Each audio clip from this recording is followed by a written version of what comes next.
Graça e paz, meus irmãos. Abram as suas Bíblias no livro de 1 Coríntios, capítulo 5. Nós vamos fazer a leitura e um breve estudo dos versículos 9 a 13. Versículo 9. Já em carta vos escrevi que não vos associasseis com os impuros.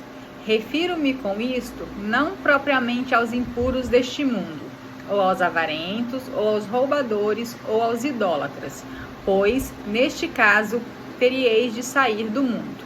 Mas agora vos escrevo que não vos associeis com alguém que, dizendo-se irmão, for impuro, ou avarento, ou idólatra, ou maldizente, ou beberrão, ou roubador. Com esse tal, nem ainda comais. Pois com que direito haveria eu de julgar os de fora? Não julgais vós os de dentro? Os de fora, porém, Deus os julgará. Expulsai, pois, de entre vós o malfeitor. Graça e paz, meus irmãos. Vamos concluir o estudo de primeira carta aos Coríntios, o capítulo 5, a partir agora do versículo 9. Já em carta vos escrevi que não vos associasseis. Aqui Paulo está escrevendo uma carta aos irmãos de Corinto, ele não está presente. E aqui ele está tratando um caso específico nesse capítulo 5, que depois, se vocês quiserem relembrar, podem ver o estudo anterior, que já está fixado aí no nosso feed. O que significa se associar, biblicamente falando? Significa unir-se, juntar-se, ter comunhão com algo ou alguém. Esse significado se aplica a associações positivas, como a união entre pessoas de fé para adorar a Deus, quanto a uniões negativas, onde se alerta para não se associar com o que é impuro ou falso, para não se contaminar espiritualmente. Então Paulo diz aqui: já em carta vos escrevi que não vos associasseis com os impuros. O impuro que está escrito, meus irmãos, eu gosto de trazer sempre bem explicadinho para que a gente tenha o verdadeiro entendimento da palavra. Ele pode ter um significado cerimonial, que está relacionado a rituais e adequação para o culto, e não necessariamente para o pecado. Lembra? No Antigo Testamento, quando eles tinham que fazer a purificação para poder entrar no templo e participar do culto de adoração, fazer os sacrifícios, enfim. Ou pode ser uma impureza moral, relacionada a pecados, a atos ou pensamentos que desagradam a Deus. Eu trouxe uma referência bíblica aqui, que está no própria carta aos Coríntios, porém a segunda carta. Está lá no capítulo 6, versículo 14. Que Paulo diz assim: não vos ponhais em julgo desigual com os incrédulos, porquanto que sociedade pode haver entre a justiça e a iniquidade? Ou que comunhão da luz com as trevas? Julgo, meus irmãos, é como se fosse a cangalha que o pessoal usa no carro de boi, onde você coloca um madeiro e 2 bois. Quando ele fala para você não colocar em julgo desigual, é como se a gente colocasse um boi maior e um boi menor, os dois para puxar o arado juntos. Isso seria um julgo desigual. E esse julgo desigual a qual Paulo fala, que seria a união de um cristão com uma pessoa não cristã, em um relacionamento próximo e de propósito comum. O que isso quer dizer para nós na prática? Nós temos os nossos valores e princípios cristãos. Nós seguimos os mandamentos de Deus. Mas e se a pessoa ela é um ateu, ela não segue os mandamentos de Deus, ela não crê naquilo? Será que ela vai ter a mesma conduta que nós como cristãos? Talvez sim, talvez não. Mas e se para ela tirar vantagem em um negócio, mesmo de forma desonesta, seja o correto a fazer. E para nós, como cristãos, isso é errado. Teria como nós convivermos com essa pessoa, estarmos próximos com essa pessoa, termos negócio, nos associarmos com essa pessoa? É nesse sentido que Paulo está falando aqui. Meus irmãos, nós vemos Paulo falar: não vos associasseis. Nós precisamos ter o entendimento correto, justamente para agir de acordo com os mandamentos de Jesus. Aqui eu trouxe mais uma referência que diz assim, lá em Marcos 2, versículo 17. Tendo Jesus ouvido isso, respondeu-lhes.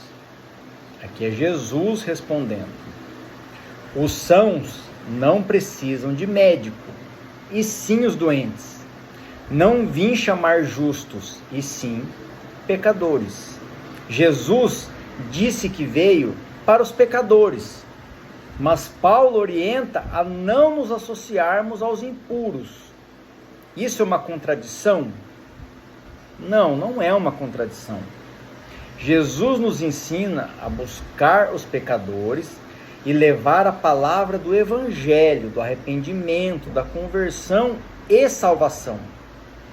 Paulo ensina a obedecermos os mandamentos, mas não concordar, compactuar com os que negam ou rejeitam a Jesus. Isso não quer dizer que devemos nos separar simplesmente deles, nos isolar, excluí-los da nossa vida completamente. Mas devemos fazer o nosso papel de cristãos, que é levar o evangelho e oferecer a salvação que vem de Jesus. No versículo 10, aqui Paulo continua dizendo: refiro-me com isto não propriamente aos impuros deste mundo, ou aos avarentos, ou roubadores, ou idólatras, pois neste caso teríeis de sair do mundo. Observaram como Paulo continuou aqui na carta dizendo que ele não está se referindo aos do mundo, aos de fora? Trouxe uma referência bíblica que também está lá no Evangelho de João, capítulo 17, versículo 15. Não peço que os tires do mundo, e sim que os guarde do mal. Jesus aqui, falando com o Pai, ele pede para que o Pai nos proteja, que nos guarde do mal, mas não que nos tire do mundo. Pois se nós não estivermos aqui no mundo com acesso às pessoas, como que nós poderemos cumprir a nossa missão de cristãos, de levar o evangelho? Neste versículo, Paulo afirma que os cristãos não devem se associar aos vícios do mundo de forma absoluta, mas também não podem se isolar completamente do mundo, pois isso significaria sair dele. O versículo foi escrito por Paulo para instruir a igreja de Corinto a lidar com os pecados internos. Lembram do contexto ao qual nós estamos tratando aqui nesse versículo 5? No caso, como a imoralidade, sem, no entanto, se afastar totalmente das pessoas que vivem fora do ambiente cristão. Nós devemos viver conforme os mandamentos de Deus e nós devemos levar o evangelho para que outras pessoas conheçam o evangelho, para que talvez, não depende de nós, mas depende do agir do Espírito Santo, elas se convertam, elas busquem a salvação através de Cristo, mas isso não cabe a nós. Ou seja, meus irmãos, Paulo está escrevendo para os crentes. Os impuros aos quais ele se refere são os cristãos, e naquele caso específico da igreja de Corinto, mas serve para nós nos dias de hoje, que conscientemente continuam agindo de forma pecaminosa.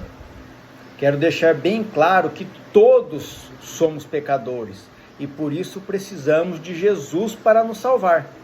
O mal não está fora, está dentro de cada um de nós, de todos nós. A natureza humana por si só, ela tende ao mal. Se lutamos para ser, entre aspas, bons, tá? É porque o Espírito Santo de Deus está agindo em nossas vidas. Lutar contra o pecado é uma batalha diária e árdua que todo cristão enfrenta.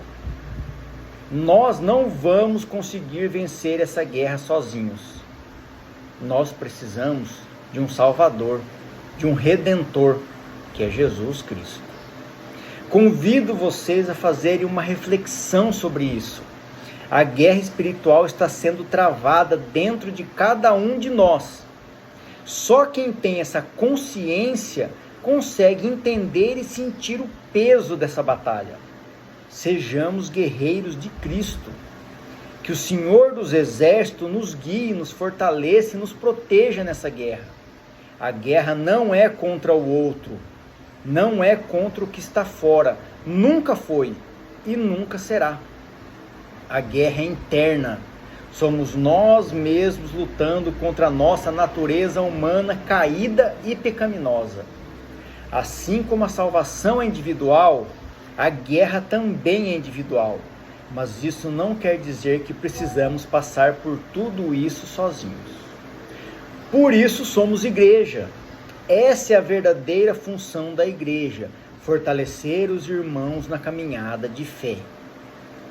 Muitos pensam que a igreja tem a função de louvar a Deus, de cultuar a Deus, de adorar a Deus. Nós temos que fazer isso 24 horas por dia, 7 dias por semana.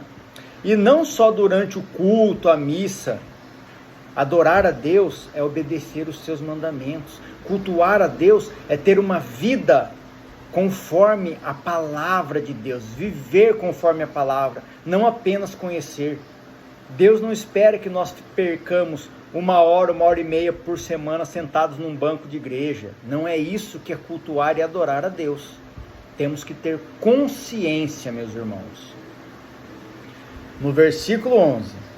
Mas agora vos escrevo que não vos associeis com alguém que, dizendo-se irmão, for impuro, ou avarento, ou idólatra, ou maldizente, ou beberrão, ou roubador. Com esse tal, nem ainda com mais.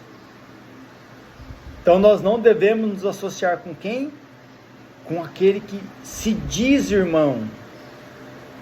Trouxe uma referência bíblica aqui, que está lá em Mateus 18, versículo 17, onde Jesus diz: e se ele não os atender, dize-o à igreja, e se recusar a ouvir também a igreja, considera-o como gentil e publicano. Estão vendo como a pregação de Paulo, o ensino, ele está tratando realmente dos crentes, dos cristãos? Ele está falando para quem está dentro, porque quem não vive pelas leis de Deus, não segue os mandamentos, para ele tanto faz como tanto fez. Não vai ter impacto nós cobrarmos um comportamento de uma pessoa que não vive pelo mandamento. Ele seria considerado um publicano, mas ele é realmente um publicano. Ele seria considerado um gentil, mas ele é realmente um gentil. Então, esse ensino é para os cristãos, é para os que estão dentro da igreja. Até aqui, quando Paulo fala-se do não se associar a alguém que dizendo-se irmãos, vocês lembram-se dos hipócritas aos quais Jesus se referia? Eu chamo de crentes meia boca. São os crentes que até vão na igreja, que cumprimentam o irmão com a paz do Senhor, que tem uma imagem cristã, mas que não vivem verdadeiramente conforme o Evangelho de Jesus Cristo. Não estou dizendo que tem que ser santo e perfeito, pois o único santo e perfeito foi Jesus Cristo. Mas nós devemos lutar constantemente essa batalha, essa guerra espiritual a qual eu me referi agora há pouco. Trouxe aqui uma referência tratando sobre isso, que está lá em Gálatas 2, versículo 12. Prestem atenção no contexto. Com efeito, antes de chegarem alguns da parte de Tiago, comia com os gentios, Quando, porém, chegaram, afastou-se e, por fim, veio a apartar-se, temendo os da circuncisão. Aqui é um embate que teve Pedro e Paulo, pois Tiago enviou uns irmãos de Jerusalém para Gálatas para estar com Pedro e Paulo, e quando esses irmãos de Jerusalém chegaram, Pedro mudou seu comportamento só para se adequar aos irmãos de Jerusalém e virou as costas aos irmãos da Galácia. E Paulo incisivamente o contestou e o cobrou. No versículo 12: pois com que direito haveria eu de julgar os de fora? Não julgais vós os de dentro? Olha como Paulo está sendo incisivo com o ensino à igreja de Corinto, dizendo que nós temos que julgar as atitudes das pessoas, mas das pessoas que conhecem a palavra, as pessoas que têm Jesus como seu Senhor e Salvador. São essas atitudes dessas pessoas que devem ser julgadas.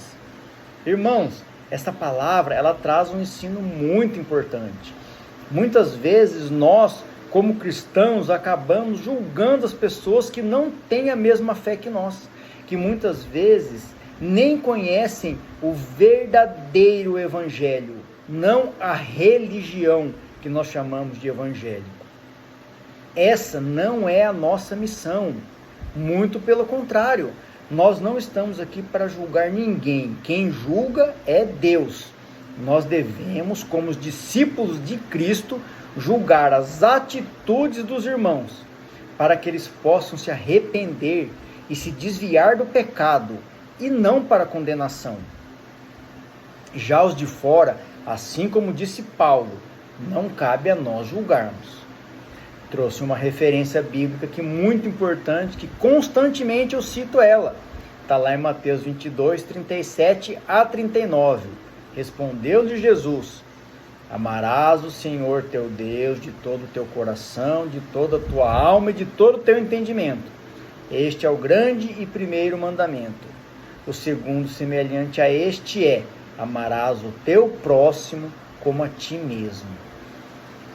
Nesse caso, meus irmãos, quando a gente vê que Paulo está falando para não nos associarmos, para julgarmos as atitudes, significa amar o teu próximo como a ti mesmo. Nós estamos fazendo isso por amor, para que a pessoa reconheça o pecado, para que ela se arrependa, para que ela se converta, para que ela continue firme e forte na caminhada de fé rumo à salvação. No versículo 13, para concluir esse capítulo 5 da primeira carta aos Coríntios, diz assim: os de fora, porém, Deus os julgará. Expulsai, pois, de entre vós o malfeitor. Aqui ele fala especificamente o malfeitor. Quem seria o malfeitor? Está lá em 1 Coríntios, capítulo 5, versículo 1. Lembra que eu falei que nós temos que ter cuidado com o contexto? O contexto desse capítulo inicia-se no versículo 1. Caso vocês não se lembrem, queira relembrar, voltem lá no estudo anterior, nós estamos explicando todo o contexto da história e esse foi o desfecho. Mas ainda não acabou essa história. Na segunda carta nós vamos ter a continuidade dela. Meus irmãos, busquem o entendimento da palavra, busquem o conhecimento. O verdadeiro evangelho é simples, direto e objetivo, para que haja edificação, para que haja conversão, para que haja salvação. Que tudo seja feito para a honra e glória do nosso Senhor Jesus Cristo. Amém.